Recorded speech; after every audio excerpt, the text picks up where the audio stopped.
So good morning, everybody. So we are doing our community connection this morning, and I have two lovely ladies with me today. So we've got Terry and Patty. Terry, kind of tell us a little bit about you.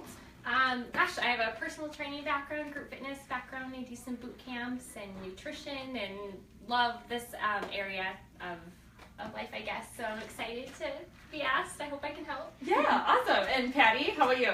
I have my level 1 certification in CrossFit, and hopefully I can help out too a little bit. Awesome. So we are really going to talk today about moms during pregnancy and after pregnancy, because I get asked these questions all the time in the office about like what exercises should I be doing during pregnancy, how should I modify, that kind of stuff. So I'm going to ask you guys, what advice would you give moms if they're pregnant, so during pregnancy, exercises that are really good for them and maybe exercises that they should stay away from?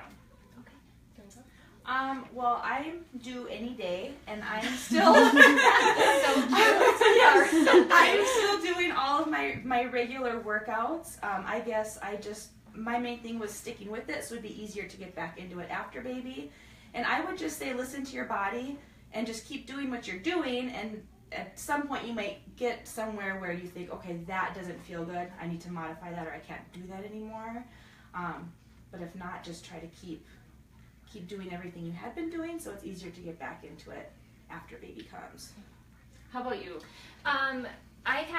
I just recently had my 5th baby, and I can tell you they're all different as far as the things and exercises I could do. One child I was able to run all throughout that pregnancy, and this last one, it was maybe just the first month or 2, and I was done.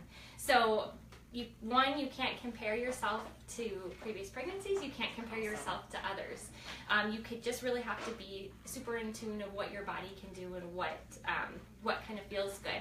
I always appreciate the doctors telling you, you can keep doing what you're doing, and that's definitely, Patty's been a really, really good example of that, of just keeping with it. So it's that fact of listening to your body. Also making yourself do things sometimes you don't want to do, because the last thing you want to do, I wanted to do, probably you, was work out, but yet that feeling afterward just was such good payoff. So just to keep doing that. Basic information there, no lying flat on your back for long periods of time when you're in your 2nd trimester. But other than that, there's not really too many restrictions unless I'm missing some. Things you should do is just anything that, like Patty said, that you're able to keep doing and that really just feels good and doesn't hurt. Yeah. I know for me, it was like you could do like the stationary bikes, but only so long as like the belly got big and you're like, eating it. I was like, okay, I can't do that anymore. Or like burpees. Like I love burpees. I love-hate relationship. Love how you feel, Yeah, exactly. But it was like once you got so big, you couldn't do that. Or push-ups. I couldn't really do push-ups anymore because my belly would get in the way. Now some people, you didn't get all that big. Oh yeah, you look great. So some people are a little smaller. And they probably can do that. Mm-hmm. But everybody, your size is different and whatnot.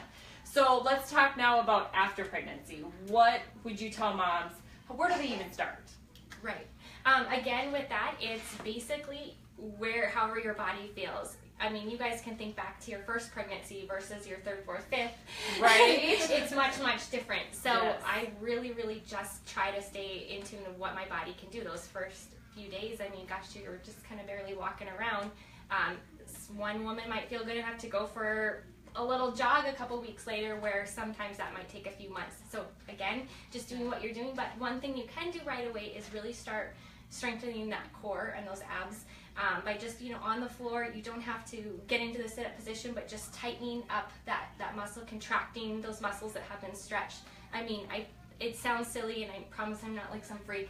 But you can do that. You can do that even the day of, just really kind of focusing on the area and getting those muscles put back together. Right. How about you, Patty? What do you do after baby's born? Well, after my last one, I think it took me about 4 weeks until I was 100% back into how I was before.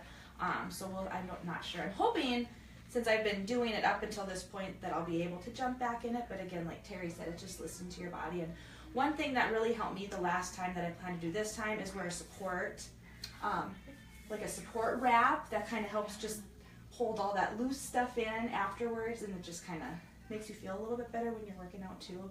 So I really like that, and I just order them off Amazon and wear that.